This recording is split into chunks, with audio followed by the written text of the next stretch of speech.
जी वजी और हुमा, बिल्कुल औलाद इतनी बड़ी नेमत है जिसकी हर किसी को ख्वाहिश होती है। आलमी इदारा सेहत के मुताबिक बांझपन किसी खास मुल्क या इलाके का मसला नहीं है, ये एक आलमी मसला है। सन 2010 की अगर बात की जाए तो सन 2010 में 5 करोड़ जोड़े पूरी दुनिया में औलाद की नेमत से महरूम रहे। 20 से 44 साल तक की खवातीन तकरीबन इसका 2% हिस्सा औलाद की नेमत से महरूम रहा। बांझपन की शरह में इजाफा हुआ है या कमी, ये जानते हैं डॉक्टर अजरा एहसन से।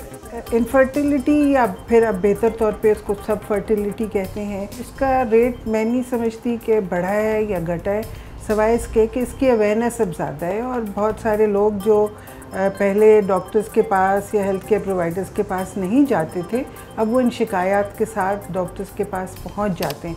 आपने सुना, एक और तहकीकाती सर्वे के मुताबिक तकरीबन 10.5% तादाद ऐसे माँ बाप की है जो एक बच्चे के बाद मजीद औलाद से महरूम रहते हैं, जिसको सेकेंडरी इनफर्टिलिटी कहा जाता है।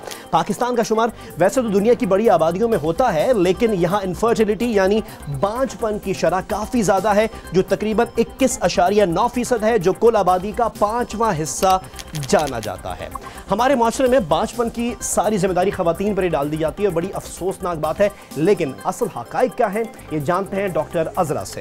हमारे माशरे में आमतौर पे यही समझा जाता है कि वो औरत की वजह से नहीं हो रहा है, ये औरत में कोई ख़राबी है या कोई नुक्स है, और मर्द ये मानने को तैयार ही नहीं होते कि उनमें भी कोई प्रॉब्लम हो सकती है, उनको टेस्ट की ज़रूरत है।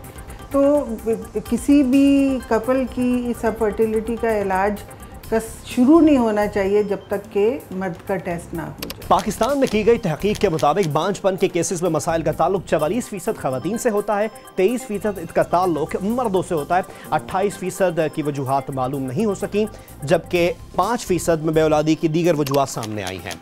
खवातीन में बांझपन की ज़्यादातर जो वजूहात हैं उसमें वज़न का बहुत ज़्यादा कम या बहुत ज़्यादा होना, इसके अलावा ज़ियाबतिस भी एक वजह है खवातीन में, और खवातीन में बांझपन की एक और वजह है तंबाकू नोशी या दीगर मनशियात का इस्तेमाल। मर्दों की बात की जाए तो मर्दों में बांझपन की ज़्यादातर वजूहात, जिसमें सिगरेट नोशी का कसरत से इस्तेमाल, शराब नोशी या दीगर मनशियात का इस्तेमाल, ज़ियाबतिस और नाकिस खुराक भी वजह बताई जाती है। बांझपन की एक और वजह है जो हम जानते हैं डॉक्टर सादिया से। हमारे यहाँ ज़्यादातर डॉक्टर्स को भी ये अवेयरनेस नहीं है कि विटामिन डी की कमी से इनफर्टिलिटी भी लिंक्ड हो सकती है। ये मर्दों और औरतों दोनों में हो सकता है कि उनकी फर्टिलिटी डिक्लाइन हो जाए इसकी कमी से। आपने सुना डॉक्टर सादिया क्या कह रही थी। ये मालूमात देने का मकसद यही है कि बांझपन जैसे मसले की आखिर वजूहात क्या होती हैं, इसकी अवेयरनेस सोसाइटी में आ सके।